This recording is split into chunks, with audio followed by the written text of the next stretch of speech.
যেটা হচ্ছে যে আসলে কারা ঢুকতে দিচ্ছে না, আমি তো আসলে আপনারা এটা আবার বলেননি যে কারা ঢুকতে দিচ্ছে না, মানে এটা কি মানে যার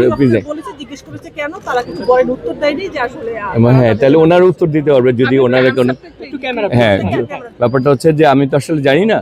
আর এটা যদি এই উত্তরটা যদি এরকম হতো যে পলিটিক্যাল কোনো কারণ হচ্ছে বা আমাদের দলের বিরুদ্ধে হতো, তাহলে আমি এই কথার উত্তর দিতে পারতাম। এখন প্রিজাইডিং অফিসারকে জিজ্ঞেস করতে পারেন যে কি কারণে ঢুকতে দিচ্ছে, কারণ এটা তো যদি মানে অন্যায় কোনো এই নৈতিক ব্যাপার, এটা তো আমি পুলিং এজেন্টে ঢুকতে দেবে। আর নিয়ম কানুনের ব্যাপারটা আমি জানি না যে নিয়ম কানুনের কারণে কোনো কিছু হচ্ছে না।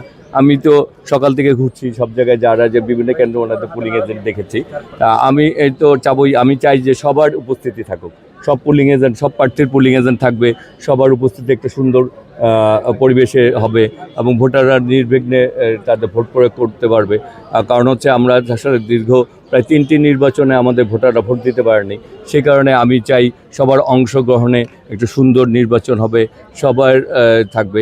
সেক্ষেত্রে আমি আসলে অংশগ্রহণমূলক এবং সবার উপস্থিতিতে, সব ভোটারদের উপস্থিতিতে নির্বাচন নিতে চাই।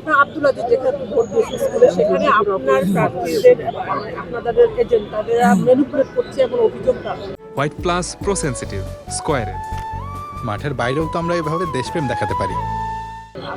আচ্ছা, আপনি একটু ফ্রন্টের দিকে তাকান।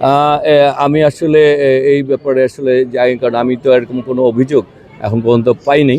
সেই জন্য আসলে আমি বলতে পারবো না যে আমাকেও এরকম কোনো অভিযোগ আছে কিনা, আসলে আমি জানি না।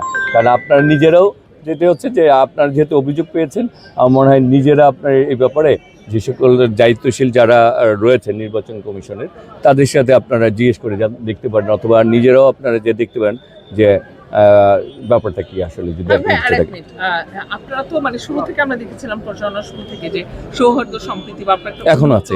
হ্যাঁ, ফলাফলে মানে মানে মেনে নেওয়ার ক্ষেত্রে কি আমি অলওয়েজ হচ্ছে যে আমি আগেও যা বলেছি এখনো তাই বলবো যে যেই বিজয়ী হবে, হ্যাঁ, আমি এলাকার উন্নয়নের জন্য, এলাকার মানুষের জন্য তার কাছে আমার যেতে কোনো আপত্তি নাই। কারণ হচ্ছে আমার যেহেতু আমি এলাকার সন্তান, এই এলাকায় বেড়ে উঠেছি রাজনৈতিকভাবে, ব্যক্তিগতভাবে, সেক্ষেত্রে আমার হচ্ছে যে যেই বিজয় হবে আমি তাকে সবার আগে যে শুভেচ্ছা জানাবো। হ্যাঁ, কারণ হচ্ছে আমি চাই এই এলাকার মানুষ ভালো থাকুক, নিরাপদ থাকে, উন্নয়ন হোক এই এলাকার।